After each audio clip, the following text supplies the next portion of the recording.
যেটা হয়েছে আর কি, বিএনপির সঙ্গে যে ছাত্রদের একটা এক ধরনের আপাত দৃষ্টিতে অনেকে বলছে এটা বিরোধ এবং ভুল বুঝাবুঝি, এই ব্যাপারটা আমার বিবেচনায় আগামীতে ছাত্ররা এই ধরনের বড় যে কোনো পদক্ষেপ নেবে সেটার বিরোধিতা আসবে, সেটারই বিরোধিতা আসবে বিএনপির কাছ থেকে। এটা হবে, কেন হবে সেটা আমি বলি আপনাকে। এটা হলো ওই যে দাবিটা, ওই দাবিটা যথার্থতা আছে কি নাই এই বিবেচনায় না, কিন্তু বিবেচনাটা হলো এরকম, এখন কিন্তু দুই পক্ষ কিন্তু পরস্পরের সহযোগী আর নাই, আসলে দুই পক্ষ পরস্পরের প্রতিদ্বন্দ্বী হয়ে গেছে। আমি একটা কথা খালি বলি আপনাকে, এই ছাত্রদের একটা প্রতিনিধি দল সার্জিস এবং হাসনাত আব্দুল্লাহ পঞ্চগড়ে গিয়েছিল। পঞ্চগড়ে গিয়ে তারা কি বলেছে আমি আপনাকে একটু খালি হেডলাইনে পড়ে শোনাই। আমাদের পূর্ববর্তী প্রজন্ম ব্যর্থ, নেতৃত্ব তরুণ প্রজন্মকে নিতে হবে বলেছে হাসনাত আব্দুল্লাহ। এটার শেষ যে অংশটা, যে নেতৃত্ব তরুণ প্রজন্মকে নিতে হবে, এটা ভালো কথা।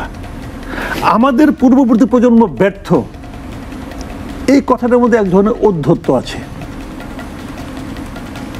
এই ঔদ্ধত্য যদি কেউ দেখাতে চায় দেখাতে পারে, কোনো সমস্যা নাই, তার এই অধিকারটা আছে। কিন্তু এই ঔদ্ধত্য কি বিএনপি মানবে?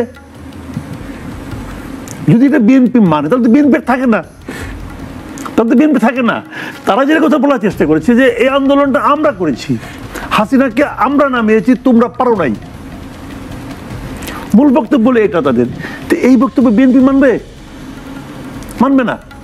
বাংলাদেশের এখনো সবচেয়ে বড় দুইটা ছাত্র সংগঠন যদি আমি বলি, ছাত্রলীগকে আপনি নিষিদ্ধ করছেন, ধরে নিলাম তারা ক্ষমতার সঙ্গে ছিল, কাজে ওটা আমি রাখলাম আপাতত সরিয়ে। তাহলে বড় ছাত্র সংগঠনের মধ্যে ছাত্রদল কোথায়? এই পুরো আন্দোলনে তারা কি সবাই ঘরে বসে ঘুমাইছে ভাই? ঘুমাইতো না। ছাত্রদলের সভাপতির সঙ্গে আমার সঙ্গে কিছুদিন আগে দেখা হয়েছিল, সে আমাকে দেখাইছে, ভাই দেখেন আমার দুইটা গুলি লাগছে, এখানে হাতের এখান থেকে গুলি লেগে বেরিয়ে গেছে, আর একটা গুলি লাগছে এই হাতে। তো গুলি লেগে বেরিয়ে গেছে ভাই, এটা গুলির জিনিসটা নকশা করে বানায় নাই কেউ।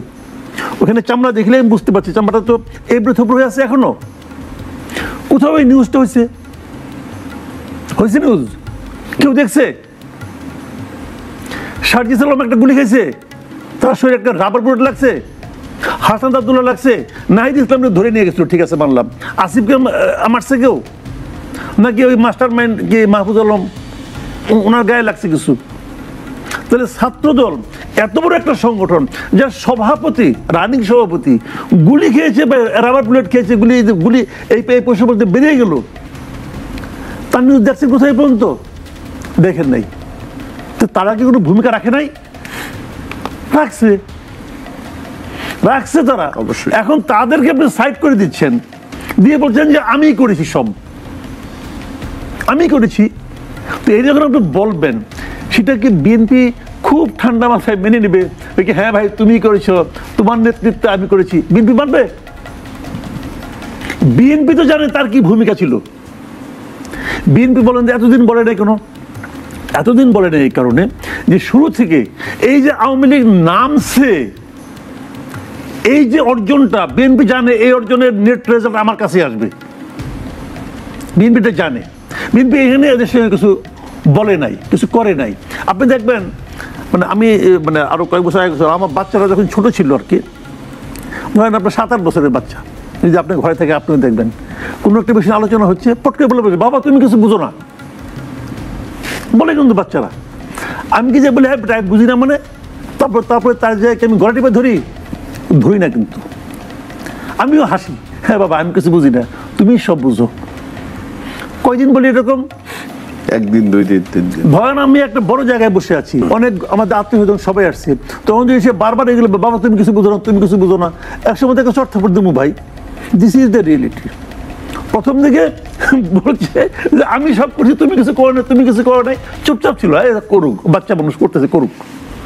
তারপর যখন বলে আমি এটা করবো, বলে না আমি করবো না ভাইয়া, তুমি করো। তো তুমি তো আর করার সাহস পাও নাই। আলটিমেটাম দিছ যে বৃহস্পতিবারের মধ্যে ছাত্রলীগ নিষিদ্ধ করতে হবে, রাষ্ট্রপতিকে পদত্যাগ করতে হবে। ছাত্রলীগের নামাই দিছ, গভর্নমেন্ট তো খুশি, ওরা বলছে এই অজুহাতে আমি দিলাম না মেয়া, আমাদের এমপ্লয়ার সে, গভর্নমেন্ট মনে করে তাদের এমপ্লয়ারের কথা নামাই দিছে, ছাত্রলীগের নিষিদ্ধ করে দিছে একটা কালো আইন দিয়া। করছে। কারণ ওইটা করতে গেছে এটা পাইছি, যা চাই তাই পাই, তো ওটা গেছে বিএনপি কি না ভাই আমি করুম না। বিএনপিটা কি এই তো অন্তর্বর্তীকালীন সরকার ডাইকান ছিল যে আপনার আসেন মতামত দেন? এরা নিজেরা যে বলছে যে আমরা এটা চাই না। তো এদের ওয়েটটা ছাত্ররা না বুঝতে পারে, সরকার বুঝে, সরকার চুপ হয়ে গেছে। এখানে কিন্তু শাহাবুদ্দিন সাহেব থাকা ভালো না না ভালো, শাহাবুদ্দিন সাহেব নিজে কি শপথ ভঙ্গ করে রাষ্ট্রপতি হয়েছে কি হয় নাই, সে অন্য দেশের নাগরিক কি নাগরিক না, ওনার পার্সোনাল দুর্নীতি কত পাহাড় সমান হিস্ট্রি আছে, এই সমস্ত কোনো কিছুই কিন্তু বিএনপি বিবেচনায় নেয় নাই। বিএনপি বিবেচনা একটাই, যে সামনের যে লড়াইটা, সেই লড়াইয়ের নেতৃত্ব আমার কাছে থাকবে, এবং সেই লড়াইয়ের নেতৃত্ব আমি কারোর কাছে দিব না, আমার কাছে থাকবে। মানে এখন থেকে সেটা প্রমাণ করে দিলে ওই সময় ওই দিন থেকে প্রমাণ করা স্টার্ট করছে, ওই দিন থেকে। এবং কি হয়েছে, আলটিমেটাম তো হয় নাই, ছাত্ররা কি করতে পারছে? ছাত্ররা মানে ওই যে সংগঠিত যারা নাকি লিডার আর কি, তারা কি করতে পারছে? পারছে কিছু করতে? গেছিল বুঝাইতে বিএনপিকে সবার সঙ্গে আমরা বসবো, বসছে, বসে কি করতে পারছে? শুনছে তো শুনছে, বাচ্চারা যখন আমাকে বুঝাইতে আসে, বাবা তোমাকে বুঝাই, তোমাকে বাবা বুঝায়, তারপরে আমি চুপ করে থাকি, ঠিক আছে বাবা যাও তুমি চলে। ও বললো বলে চলে গেলো, কি হলো? এটাও তাই হয়েছে ভাই। রাজনীতি অত সহজ জিনিস। তাহলে মাসুদ কামাল, যেই সংস্কারের জন্য আমরা বললাম, আমরা যে ধরনের কালো আইনের বিরুদ্ধে কথা বললাম, আমাদের ছাত্র জনতা দীর্ঘদিনের দাবি ছিল অনেকগুলো সেক্টরে, তো কথা তো ছিল যে অন্তর্বর্তীকালীন সরকার এগুলো সবকিছু সমাধান করে সুন্দরভাবে দেশটাকে গড়ে করবে। তাহলে আমার এখন প্রশ্ন হচ্ছে দুটো খুব মৌলিক প্রশ্ন, কিন্তু এটা আপনার ভাবতে হবে। একটা হচ্ছে যে ছাত্র নেতাদের সাথে বিএনপির মত পার্থক্য, মতবিরোধ, ঠিক আছে, তো সরকারের ভূমিকা কি হবে? যেটা আমি একটু আগে ডক্টর জাহিদুর রহমান সাহেবকে বললাম, যে এই 6টা সংস্কার কমিটি তাদের বিভিন্ন জায়গায় এগুলো তাদের প্রতিবেদন দিবে, এগুলোকে পাস করতে হবে, অর্ডিন্যান্স করতে হবে। এখন বিএনপি থেকে বলা হচ্ছে এই অর্ডিন্যান্স পাস কে বৈধতা দেবে? সরকার। আবার প্রশ্ন হচ্ছে এই সরকারের বৈধতা আছে কিনা। যে নতুন করে যে অধ্যাদেশ জারি হতে যাচ্ছে, মন্ত্রী আমাদের উপদেষ্টা পরিষদে পাশ হয়েছে, অন্তর্বর্তীকালীন সরকারের কে নিয়ে কোনো প্রশ্ন করা যাবে না, এবং এটি কোনো আদালতে এটা আর কেউ প্রশ্ন তুলতে পারবে না। এবং দেশে যদি কেউ জরুরি অবস্থা জারি করতে হয়, তাহলে সেটি অন্তর্বর্তীকালীন সরকারের প্রধান উপদেষ্টার সম্মতিতে হতে হবে। অনেক আইনজ্ঞ বলছে এই ধরনের মতামত, এই ধরনের অধ্যাদেশ আসলে আইনগত ভাই, এগুলো হলো মনের শান্তি, বুঝছেন? আমি বলি আপনাকে, এগুলো হলো যারা করে না। শেখ হাসিনা তো অনেক অধ্যাদেশ জারি করছিল, এটা করা যাবে না, ওটা করা যাবে না, হয়েছে, ঠিকছে, এগুলো মনের শান্তি, এটা কিছু করলাম, টিকবে না। তাহলে সংস্কার ছাড়া কি নির্বাচনটা হবে? আমি বলি আপনাকে, শুনে একটা কথা, ডক্টর ইউনূস একটা মানে অসাধারণ একটা মানে সেন্টেন্স বলছিলেন ওনার সংস্কার সংক্রান্ত যে ভাষণটা ছিল, ওই সব ভাষণে, মানে ওইটা হলো গিয়ে বাংলাদেশের জন্য সবচেয়ে গুরুত্বপূর্ণ বাক্য। সেটা হলো সংস্কার কেবল আমরা করবো না, সংস্কার আপনাদেরকেও নিজেদেরকে সংস্কার করতে হবে। আপনাদের কারা? সবাই। কাজে সবাই কি সেই সংস্কারের জন্য প্রস্তুত? আমি বলতেছি ভাই আপনি আমার একটা সংস্কার করে দেন, উনি করে দিল, আমি কি মানতে প্রস্তুত?